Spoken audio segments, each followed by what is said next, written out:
May tutorial tayo dito guys kung paano magkabit ng outlet na pinagsama sa switch kasama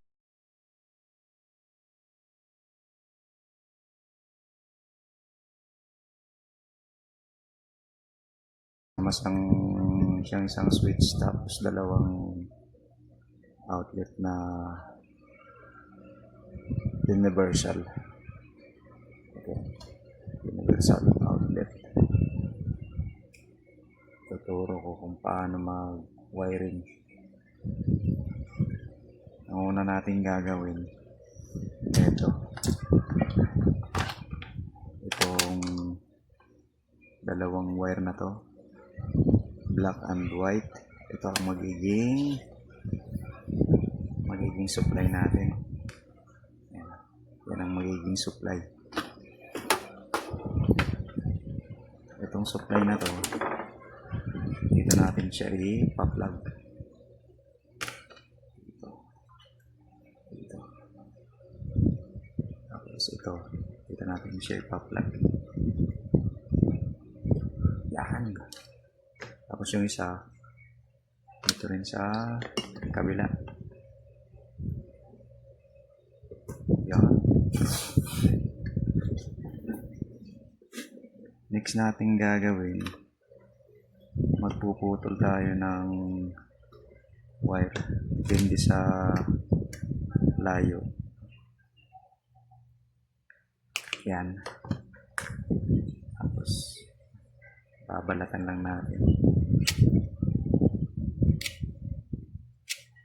Yan. Ang sukat po nito, itong binalatan ko, dito po yan nakukuha. Yan. Meron po yung marka, kung nakikita niyo yung nakasulat 12 mm. Yan po yung lalim ng yung butas dito. Yan, butas po yan. Tapos ito, ngayon dito natin ipa-plug. Yan. Tapos para magkaroon ng power to, itutupit natin to. I-plug siya rito. Dito siya. Ayan o. Para sa switch.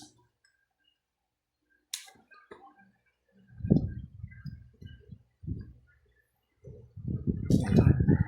Nice. Tapos, para tumawid yung power dito sa kabilang outlet. Ito. Dito. Puputol ulit tayo ng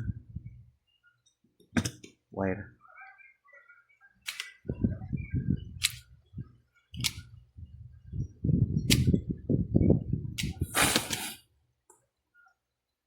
Puputol tayo ng wire. Tapos babalatan natin magkabilaan.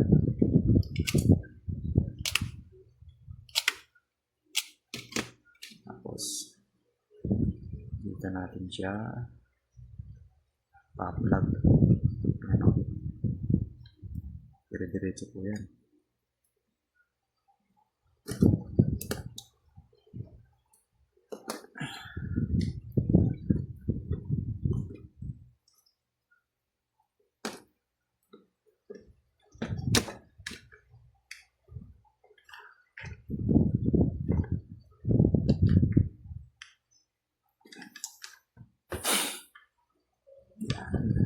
Okay siya. Yan. Ito, galing dito. Tumuwi dito si switch para sa supply. Ito po, supply ng switch. Para magkaroon ng power tong switch na to. Tapos, pinatawid natin papunta rito sa isang outlet para magkaroon din ng supply yung outlet na to. Sa kabila tayo. Itong black part, itong black na to, dito na naman siya natin itatawid para sa kabila.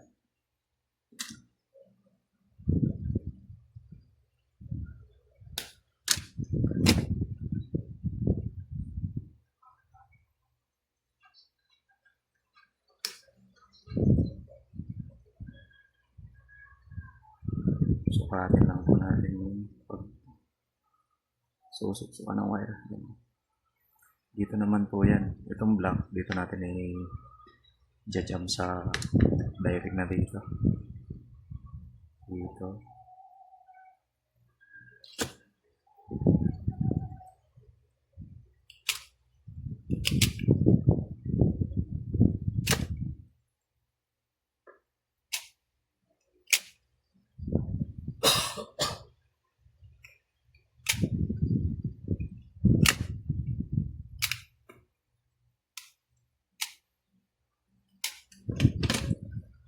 Dito natin siya pa-plug. Ayan. Nice. Ngayon, para sa papunta ng ilaw. Itong wire na to. Ito yung papunta ng ilaw. Kukuha tayo ng isang linya galing dito sa switch na to.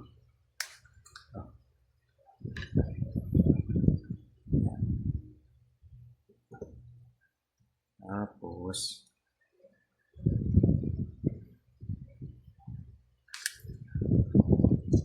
ito na yung wire papunta ng ilaw.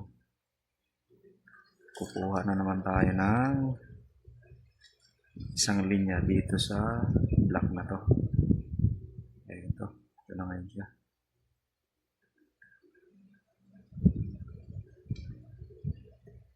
Ayun.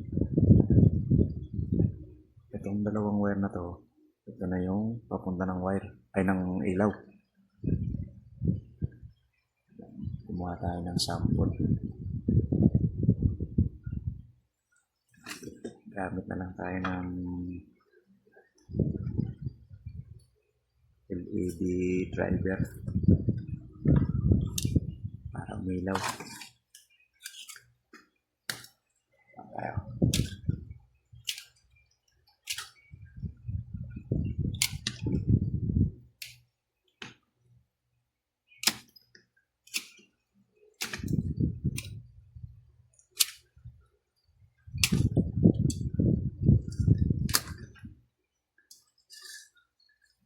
Sa pagkakabit ng LED driver, merong nakalagay dyan na AC input. Dito po yan. Itong area na to. Tapos yung DC, ito yung output niya. Negative, positive. Itong dalawang wire na to, dito natin ilalagay. Dito.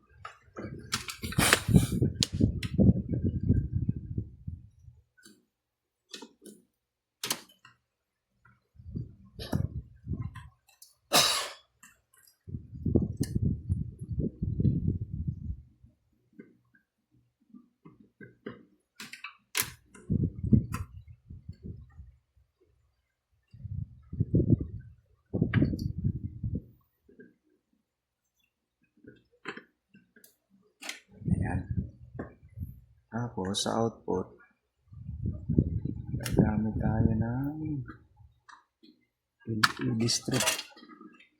Ito na lang gamitin natin. LED strip.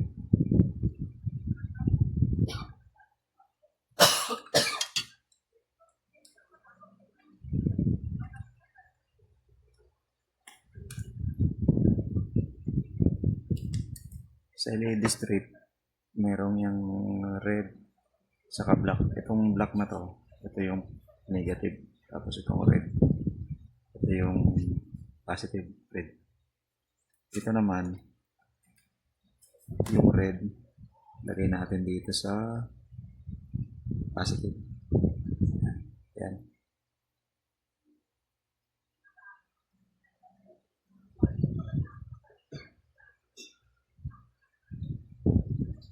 Ang output pala nito guys is 12 volts lang, kaya kahit hindi na natin lagyan ng electrical tape. Tapos itong itim dito sa negative, ito negative.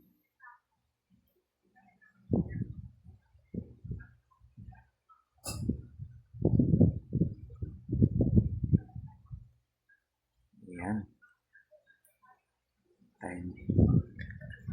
Subukan na natin. Ayusin na natin guys.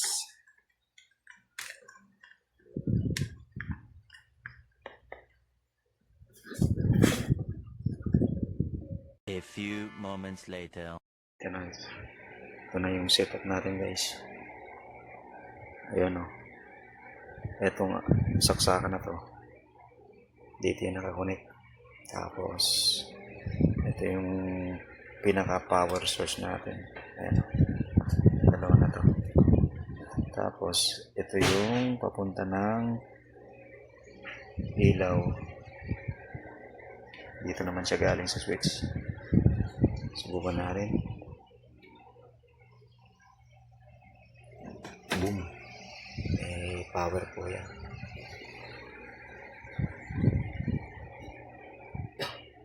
Power on. Yun, umilaw.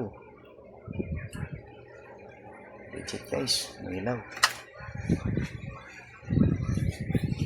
Tapos, para makita natin yung kung may power yung outlet, check natin ang tester. Ilagay natin siya sa ayan, AC 750. Tapos ilagay natin to, saksak natin yun sa outlet.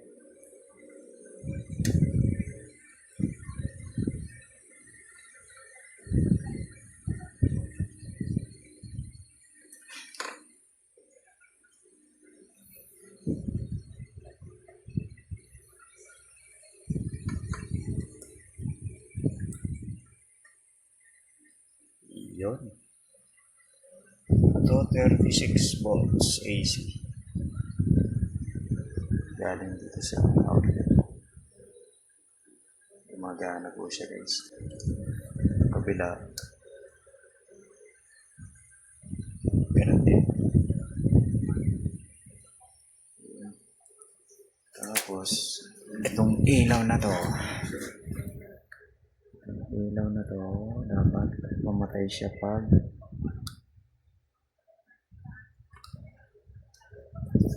natin yung ba't kasi nakadapa. Ano ba? Ayan. Pag pinatay natin yung switch, dapat mamatay din yung ilaw.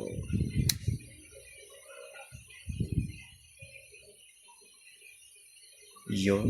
Matagal siya mamatay guys kasi nagdi-discharge yung capacitor ng power supply na yan. Ayan o.